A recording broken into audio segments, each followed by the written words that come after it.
खड़े करके कहा हम ये हक आपको देते हैं, नफ्स हमारा है, हक आपके पास है। नबी ने फरमाया लो जो तुमने मुझे हक दिया है मैं उस हक का इस्तेमाल करते हुए ये कह रहा हूं कि मेरे बाद अब अली और अली के बेटे जो हैं वो तुम्हारे मौला हैं, तुम्हारे हाकिम हैं। इसका मतलब नबी ने जिंदगी में उम्मत के नफ्सों का हाकिम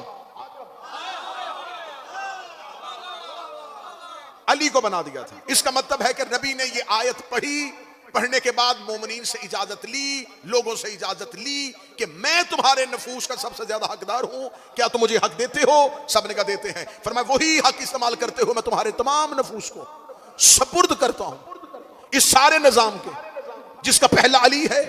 अब जो जिस दौर में भी आएगा उसका नफ्स उसके पास नहीं है। अब ये नफूस मैंने हवाले कर दिए अली इब्ने अबी तालिब के। अब जब रसूल ने उम्मत के क़यामत तक पैदा होने वाले आखिरी मुसलमान तक नफूस अली को दे दिए थे, फिर अब उन नफूस के हवाले होने के बाद उम्मत ने नबी के जाने के बाद एक अपना सिलसिला शुरू किया जिसे कहा गया, जिसका आगाज सकीफा से हुआ, जिसे खिलाफत कहा गया। नबी ऐलान करके गए थे विलायत का, उम्मत ने वली नहीं बनाया, क्योंकि अगर वली बनाते तो आयत खड़ी थी अल्लाह तुम्हारा वली है, रसूल तुम्हारा वली है। विलायत अल्लाह से शुरू होनी थी। अब अगर किसी को वली बनाते तो उसकी विलायत को तौहीद से शुरू करना पड़ता। अब बन गया खलीफा। अब यहां से आके मुसलमानों के अंदर ग्रोह बन गए, मुसलमानों के अंदर नजरियात बन गए। नजरिया बन गया खिलाफत और इमामत, इधर पहला खलीफा इधर पहला इमाम। अब यहां पर बहस शुरू हो गई मुसलमानों के दरमियान, किसने किसकी बैयत की? क्या अली ने बैयत कर ली थी?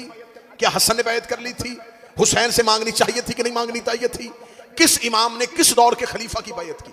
लफ्ज़ बैयत से मुसलमानों का इख्तलाफ शुरू हो गया। अब आज तक हम मिंबर से साबित कर रहे हैं अली ने किसी की बैयत नहीं की, हसन ने किसी इमाम किसी की बैयत नहीं करता, इमामत ने किसी की बैयत नहीं की। वो सामने से लेके आते झूठी हदीसें, बनी बनाई रवायतें, ये देखो ये लिखा हुआ है, मुस्लिम में लिखा है, ये इब्ने माजा ने लिखा है, ये अबी दाऊद ने लिखा है, फलां जगह पे हो गई थी, फलां जगह पे हो गई थी, फलां जगह पे हो गई थी। लफ्ज़ बैयत की तशरीहात के अंदर इख्तलाफात शुरू हो गए। मुझे सिर्फ और सिर्फ आज इस मौजू पे बात करनी है। आपने जुज़वी इख्तलाफात पे बात की है, मैं कुल्ली पे आने लगा हूं। आपने बहस की है अली ने की थी कि नहीं की थी, जबरन हुई थी, मर्जी से हुई थी, हसन ने बैत की थी, इख्तियार के साथ की थी, मजबूर होके की थी। इन तमाम तशरीहात को नीचे जाने दो।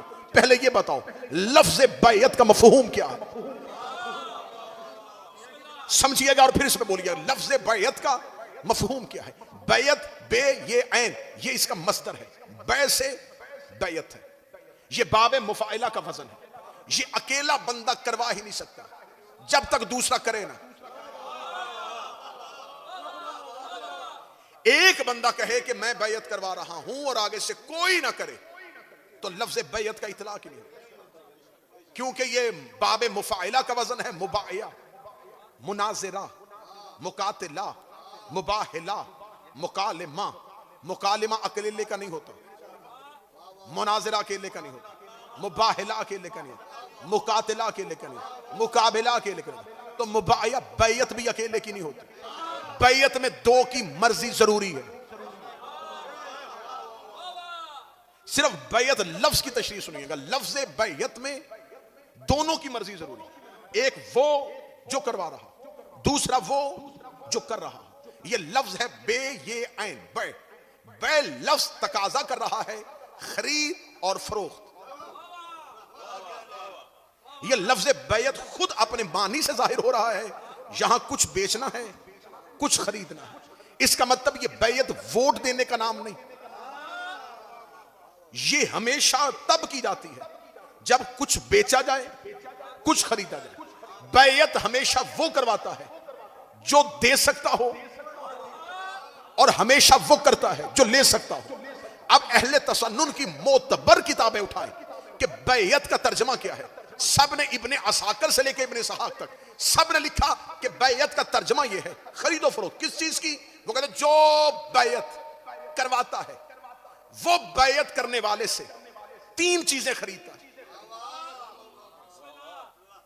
अगर आप इस सिर्फ एक कुलिये और एक फार्मूले को याद कर लेंगे, नीचे रहने वाले तमाम सवाल खुद ब खुद मर जाएंगे। आज के बाद आपको साबित करने की जरूरत ही नहीं पड़ेगी थी कि मौला अली ने की थी कि नहीं की थी, इमाम हसन ने की थी कि नहीं की थी, मजबूर होकर सुलह हो गई। ये शिया लिटरेचर में आया, मजबूर होकर सुलह हुई। इमामत के साथ लफ्ज मजबूर आ ही नहीं सकता, क्योंकि इमाम होता है अल्लाह का नुमाइंदा, तौहीद मजबूर नहीं होती, ये मुख्तार का मुख्तार नुमाइंदा होता है। जबर इमाम के हां नहीं है, मजबूरी हो ही नहीं सकती। मसलहत, किस चीज की मसलहत? दुनियावी मसलहत। इमाम दुनियावी मसलहत का शिकार हो जाए, इमाम इमाम नहीं रहता। लफ्ज बैयत की गर्दन कटने लगी है, तशरीहात की छत खुद ब खुद गिर जाएगी। बैयत होती है जो बेचे, और करता वो है कि जो बेच के खरीदे। क्या खरीदे और क्या बेचे? अहले सुन्नत में लिखा, जो बैयत करवाता है वो बैयत करवाने वाले से तीन चीजें, जिससे बैयत लेता है तीन चीजें खरीदता है: नफ्स, मिल्कियत, औलाद।